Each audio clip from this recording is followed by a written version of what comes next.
As expected, the Gorechosen of Dromm are here, and they're solving another rumour engine. That's loads from the Nova. Let's go check them out.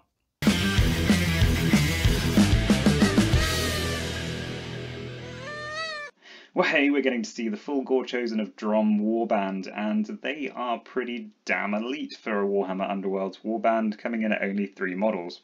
So this took place at the Nova Open on the 1st of September 2022 or the 31st of August 2022 if you are across the pond. So in this article from Warhammer Community, they go on to note that we've already met the Skullgrinder Herax. There's a link to the video in the comments. But this article shows off his buddies in the first khorne warband since the original season of Warhammer Underworlds. First up, we get a close look at Dromm, Wounder of Worlds. And you see that headdress right there? That's a blimmin' rumour engine solved again. So pretty much every Nova Open reveal covers a rumour engine in one way or another. He's a fantastically, I'm going to say understated. He's not understated, but he's understated by khorne standards in that he's not screaming, he's not covered in skulls. He looks kind of annoyed, but not, you know, he's not screaming with rage. Kind of like the Skullgrinder chap that we've already seen. I love how understated his staff is. It's just really a metal pole with a couple of bits on there. The simplicity of khorne in this design I really love, and the headdress kind of evokes a Mayan Aztec kind of look, which is really interesting to see with khorne. So with this rumour engine, I didn't really know what to go for. I was guessing maybe Seraphon or possibly even Chaos Dwarves. So they name Dromm as a priest who's very keen to see the blood flow, unsurprisingly, khorne. And he has a unique action in Rage. This wrath-stoking ability can send your fighters storming into battle or draw enemy fighters out of position in blind fury. They say khorne loves a good laugh at a fighter who thought they were going to control an objective before the red mist fell. So we get to see this full ability. It is an action and you can remove X number of blood type counters from this card, where X is the round number. Choose a visible fighter with no move and or charge token within 4 hexes. The chosen fighter's player makes a charge action with that fighter. Then stagger that fighter. Friendly fighters get +1 dice for range 1 attack actions during this charge action. So that's a versatile ability that gets more costly as the game goes on, but to be fair, as the game goes on, you're likely to have more of these blood tithe points. So the rules for blood tithe have already been shared and they appear on Herax's card.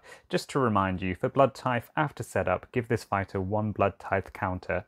After an activation step in which this fighter is dealt damage or was dealt damage other than by a lethal hex, give this fighter 1 blood tithe counter.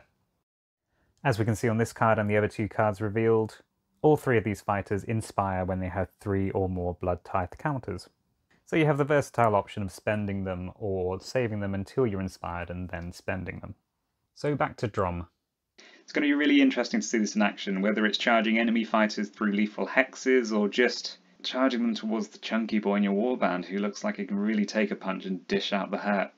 Speaking of which, this is the model we're looking at next. Rounding out the warband is the muscle-bound Gore Hulk. The former Slaughter Priest has been blessed by his god and is now well on the way to becoming a Khorgorath.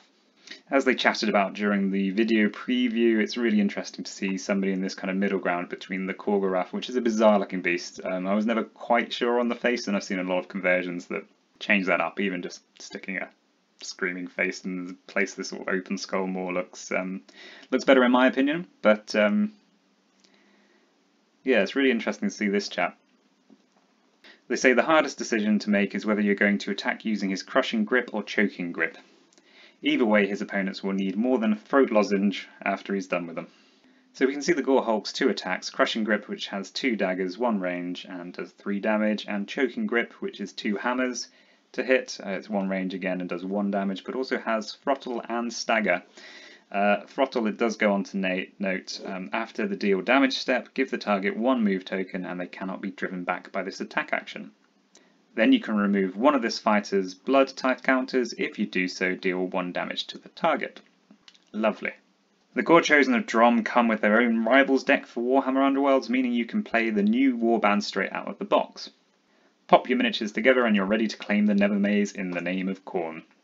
So for those that are unfamiliar, Rivals decks are decks that are pre-made. They're tournaments, competitive play, or you can go down to a gaming group and say I'd like to play a Rivals game, and you do just play with the deck out the box. So it's a really low cost entry point for getting into a Warhammer game. Additionally, all of the Underworlds models are easy to build. They clip together, or if you are into the modelling side of things, you can snip off the little clip bits and glue them together.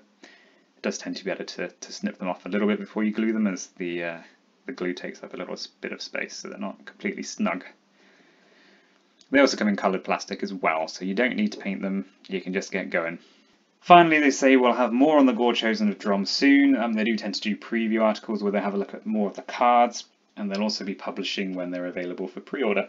Whoa, hold on a minute. I missed these cards in the preview video. So we are getting an example Gambit, an objective, and an upgrade. So yeah, you can pause and have a proper read through, but the Gambit essentially is a tweaks the move action, so you have to be running towards somebody for Dromm, and it can spend a tithe point. Interestingly, the objective requires you to have a domain Gambit persisting, which is an example of a domain in Domain of Fury for Dromm there. The objective is specifically score this immediately after an enemy fighter is taken out of action if a domain Gambit is persisting.